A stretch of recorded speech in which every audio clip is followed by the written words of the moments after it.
What's up, ladies and gents? My name is Parv and I welcome you all to our League of Legends Top 5 Plays episode number 303. It's lovely to have you here, so thanks for joining us today, and as always, if you like what we do, consider liking the video and subscribing. It helps us out a ton.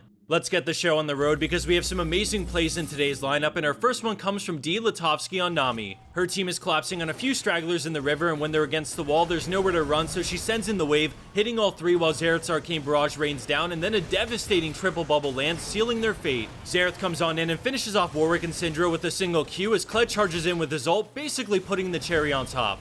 Let's dial back to watch that big Nami wave and bubble, which sets up her team for the easy collapse and eventual ace. Moving along and into our number 4 play, we have Splatter Hentai playing Quinn and going beast mode in a mid-game skirmish. She soars into the fight and sees Cassio moving in the river, so she backs off and reveals the nearby area, but gets demounted by Cassiopeia at the same time. She goes onto Yasuo, walking away from his wind wall and dealing massive damage to him through crits in her Q. After he goes down, she goes on to Cassiopeia, but here comes Rakan, so she E's to avoid the knockup and finishes off Cassio. Afterwards, Karma flashes over the wall to help out Quinn, and together they take down the remaining two, getting the triple kill to Quinn and the single kill to Karma. Coming in at third place, we have Taco and her trusty support Janna outplaying the enemy team while outnumbered. In the beginning, Olaf pops his ult and runs it on Xayah, but the tornado hits the two way in the back, which buys them a lot of time. Lux walks up and casts her E, which splits them up, but she goes on to Olaf for the quick kill before the condemn lands. Leona walks up to try to get the stun, but she manages to cast her ult in time and then flashes back to the heal. She activates Blade Caller to pull all the feathers back and gets the triple kill immediately, followed by the quadra kill in a 2v4 through great teamwork and individual play. Slingshotting his way into our number 2 spot for this week, we have Sergeant 360 on Zac with a game-saving play. He winds up the elastic slingshot, hitting 2 and positioning himself deep into the enemy team so that his ult carries all 5 back onto the barrels for massive damage. The enemy team have 2 Guardian Angels, but it's not going to matter as they come up and they quickly go down shortly after for the ace. There's a huge creep wave in the top lane, so Heimerdinger and Gangplank teleport to join it and win the game.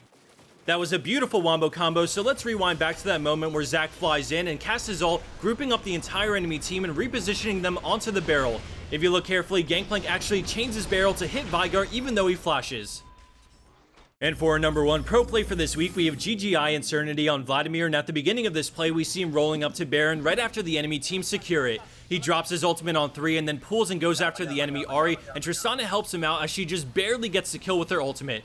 Vladimir enters stasis and Lucian starts calling in anticipation for him to get out, so he has to flash to the side, Q Braum, and then he does what damage he can before pulling to get into a better position. He breaks line of sight as Jarvan comes for the EQ combo, but he jukes it out and then the body slam connects, but the double bubble saves his life and allows him to heal up and finish off the Gragas. Now left in a 2v1, they both get on Jarvan and Vlad knows the EQ is coming, so he pulls just in time to avoid the knockup and then he Qs right after for a huge chunk of health back. Jarvan is back up right behind him, so they push forward as they go onto Nami, but she's going to flash over the wall to safety as Vladimir takes down Jarvan. He activates Tides of Blood and pulls in between them so that Braum's barrier doesn't block the damage and he's able to hit Lucian, taking them both down for the ace. And last but not least, we have a play to remember on Shaco, tormenting the poor enemy jungler in his own jungle at the start of the game. He strolls on in at level 2 and goes right onto the Graves, and this is a fight he can't win, especially with Shaco holding Ignite, so he smites red buff for health and then he gets out of there with Flash. Shaco decides to not bother chasing and goes straight onto the red buff, but Graves really wants his red buff and he comes back, messing up his auto and giving Shaco an opportunity to smite it away. He's that pesky Shaco everyone hates, and he mirrors the Graves going over to his blue buff, queuing over the wall and getting into the brush. He puts down a box and Graves knows something is up, so he comes over to check it out, spots the Shaco and they start fighting it out.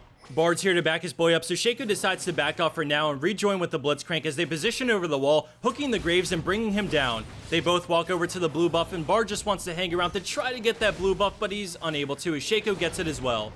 And, well, goodbye.